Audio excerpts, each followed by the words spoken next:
看这期董璇商量着要不要办婚礼的事，我最大的感受就是姐妹们要学会坚定地说我不和我要。这个感想不仅因为看了董璇，还因为看了万千惠。不一样的姐姐，她们的伴侣却在某方面惊人的相似。我们来看，如果不办也可以，但是就是确实会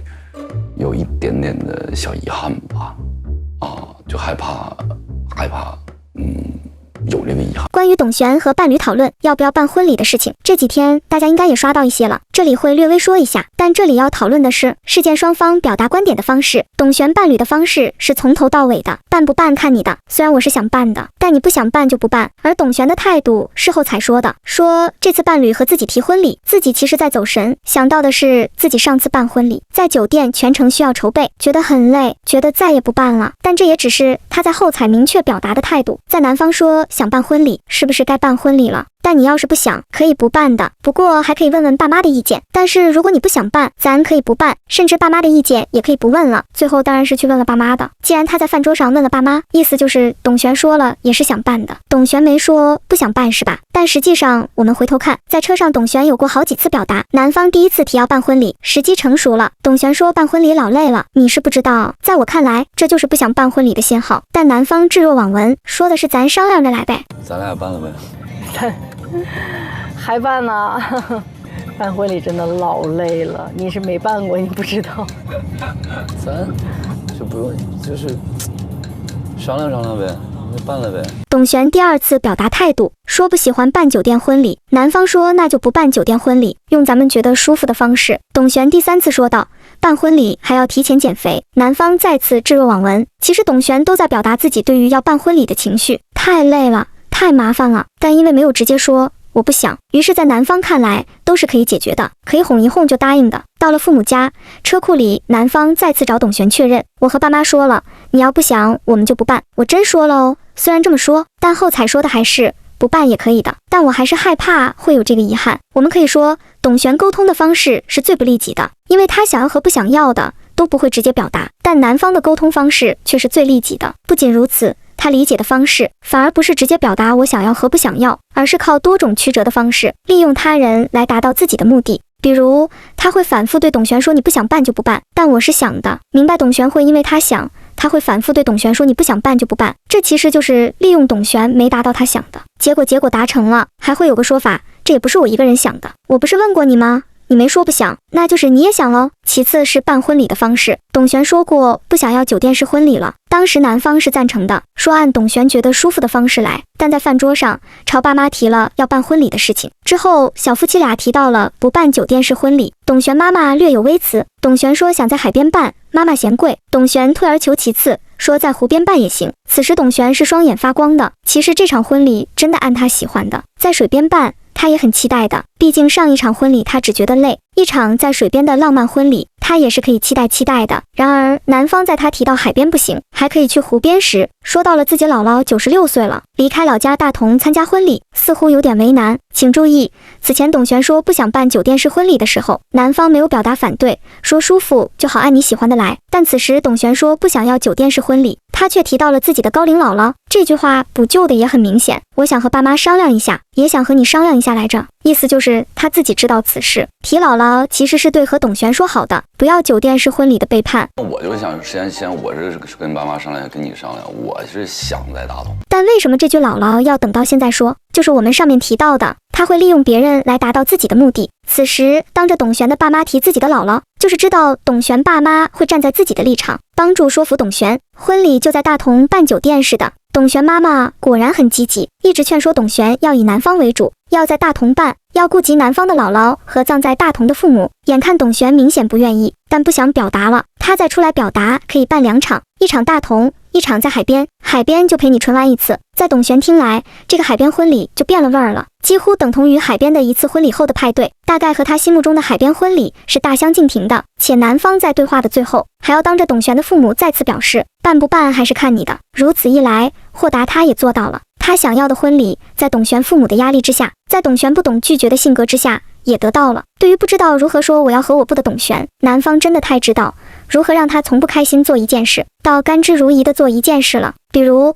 他找董璇商量婚礼具体的日期和形式，董璇其实还是有点消极对待，但紧跟着他就转移话题，提到了一个自己绝交很久的朋友，说不知道为啥走散了，他珍惜这个朋友，还在犹豫要不要婚礼上叫上这个朋友。你们知道的，凡是提到这种自己的伤心处，董璇是自己的情绪态度一点顾不上了，立马开始操心男方的事，于是私底下联系到了男方这位朋友，想说服他来婚礼。如此一来，这场他不那么想要的婚礼也变得有必要了，毕竟这将是一次男方和朋友和好的契机。董璇做起来顿时斗志昂扬了。上次我说董璇很会爱人，这期我依然这么觉，但如果他还是学不会明确表达我想和我不，这种专爱别人不爱自己就是自虐。很巧合的是，看这期万千惠和他的伴侣，我发现两位姐姐的伴侣在得到自己想要的东西这件事上有着相同的思路。万千惠之前的节目里展现了一件事，她的公司经营不佳，现在比较难的事情是，现在需要她私人往里面填补1000万的空缺。另一边，她的伴侣在筹备写一出新的音乐会，计划是找阿云嘎、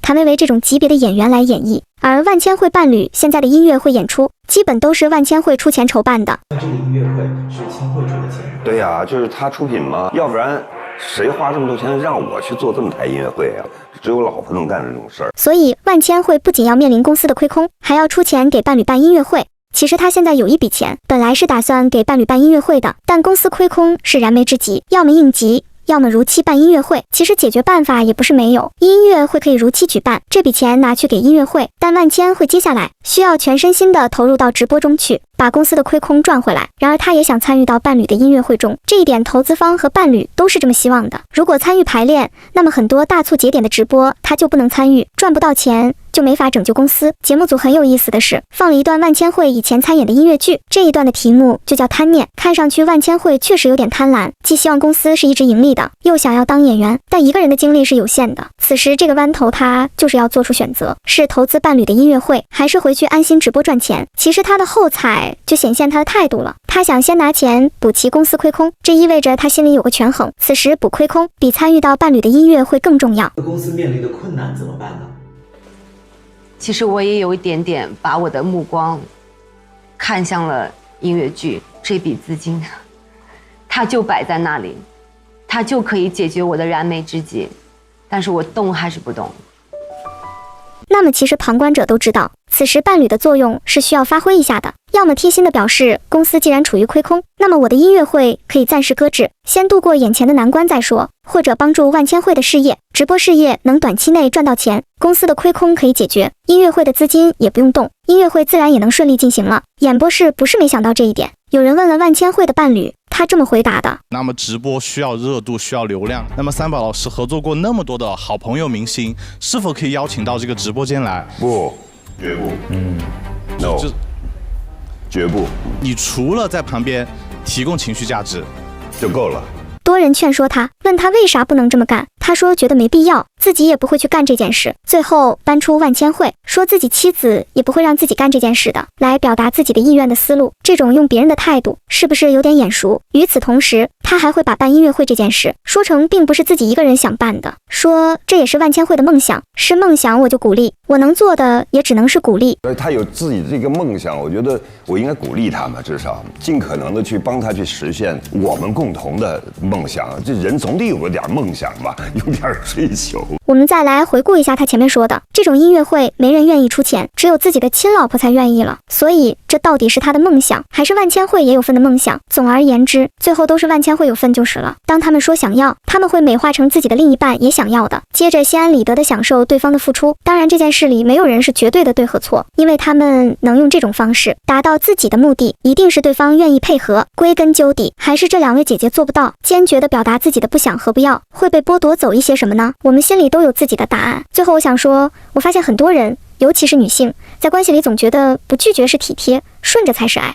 可现实恰恰相反，当你一味的不拒绝，对方就会慢慢习惯，把你的退让当成理所当然。到最后，你的需求会越来越轻，你的声音会越来越小，而你的人生也会越来越不像你自己。真正让人心疼的，从来不是他们为爱付出太多，而是在付出的同时，丢掉了表达自己想法的勇气。姐妹们，你要记住，在关系里，懂得拒绝才是最高级的温柔。别总把没关系都行我无所谓挂在嘴边，那不是善解人意，而是把自己一步步推到角落里。如果你不敢说不，你的想要和不想要都会被别人替你决定。真正爱你的人，不会因为你的拒绝而离开，反而会因此更尊重你。